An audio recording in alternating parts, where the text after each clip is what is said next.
I view this myth as a challenge to self-creation. It is, as it were, a question that Nietzsche poses to you in order to spur on your varying, and I hope various, projects of self-creation. The basic idea of the eternal recurrence is this. What if it were the case that everything that has occurred would necessarily occur after a certain span of time again? And it replays itself not as some of us would wish with all these new and interesting variants, but everything happens again just as it happened before. Nietzsche asks a horrifying question.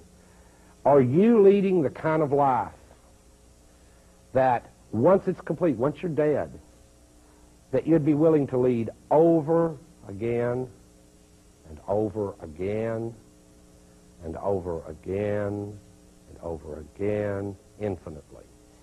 Are you leading a life that you could stand to lead again and again and again and again and again?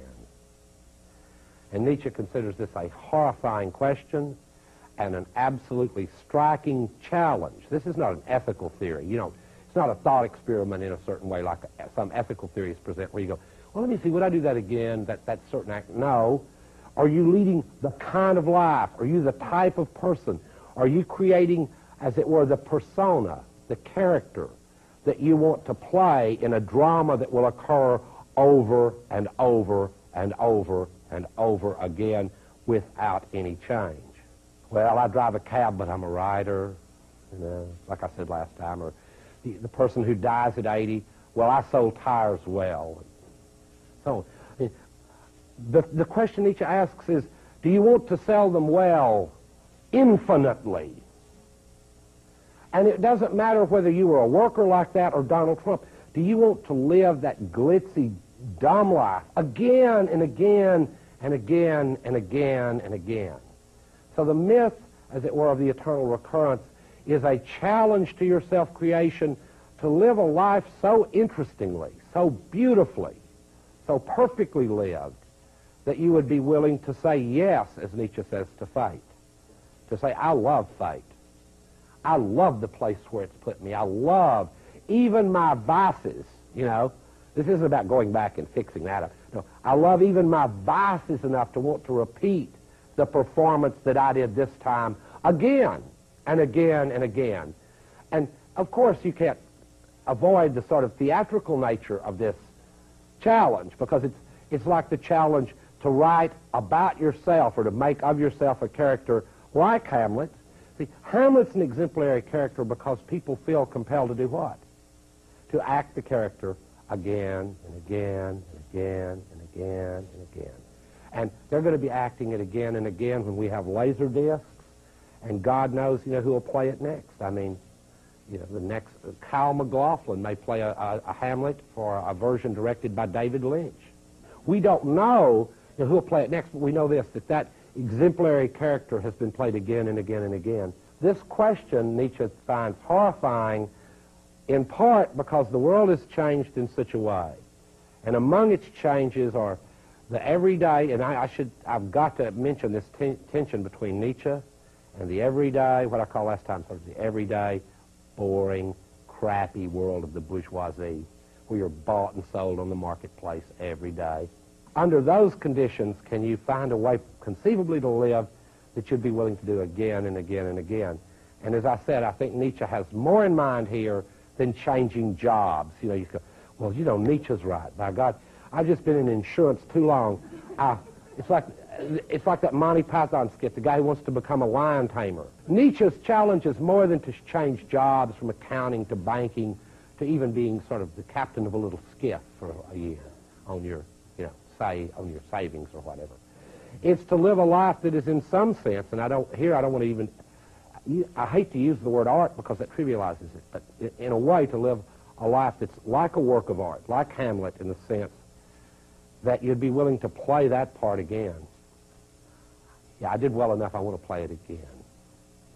And that includes all the things that Nietzsche knows about the pain of life, which I hope I've tried to make clear through some of the examples I've used, including those moments would you be willing to play the part again and again? So the way I've always seen the eternal recurrence is not as an ethical theory so much as a challenge to fashion a life for you that's worth living. Now, to understand this, you need to see that Nietzsche is using a myth here of the eternal recurrence precisely because he's done what I have earlier argued that he does. He's rejected the dogmatic tradition of philosophy where you attempt to answer the question I attempted to answer in my first series of lectures and failed, namely, what is the best kind of life for human beings? Nietzsche thinks there is no general answer to that question, but he thinks it's a supremely important question. But he doesn't, by general answer, that means there's not one answer that I can find and then I give you the argument and all you go, oh yeah, that's right, that's the best, and we'll all do it. No.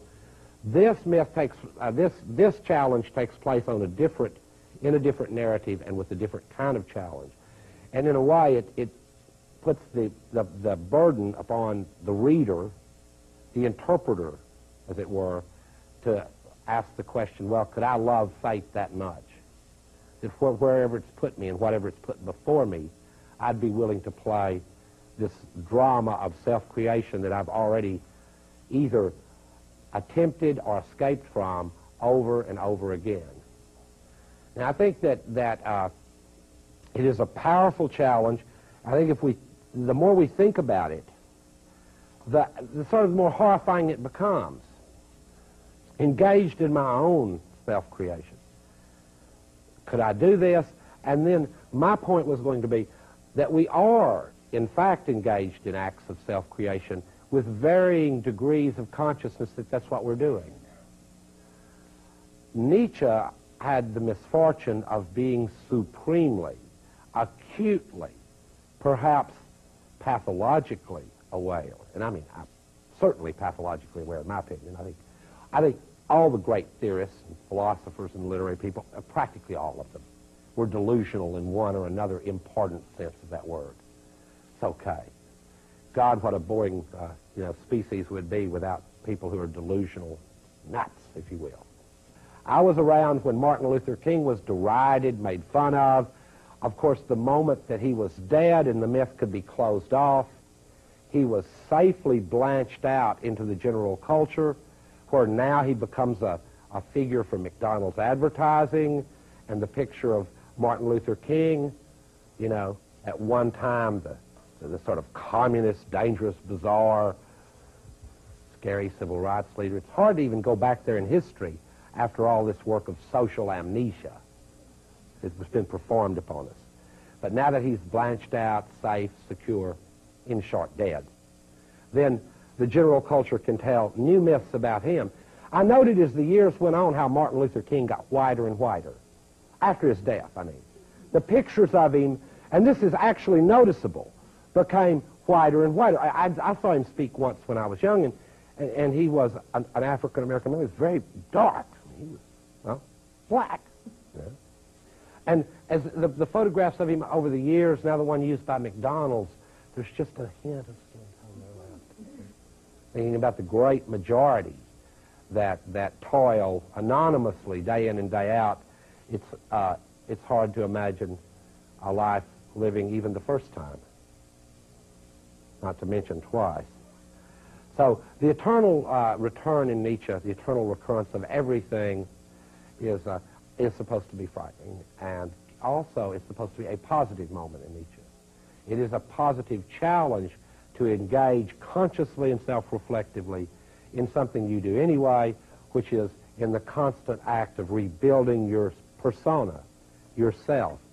This is not, and Nietzsche is far too complex to believe that this is the advice to stop wearing masks and be who you really are. So that people wear masks is not only interesting, it's interesting because beneath the masks there isn't something called the self. So that makes one become concerned in Nietzsche's way that the various masks, shapes, and forms that one does wear and choose in order to become what one is not to become an authentic self, but to become the best and most interesting self that you can create.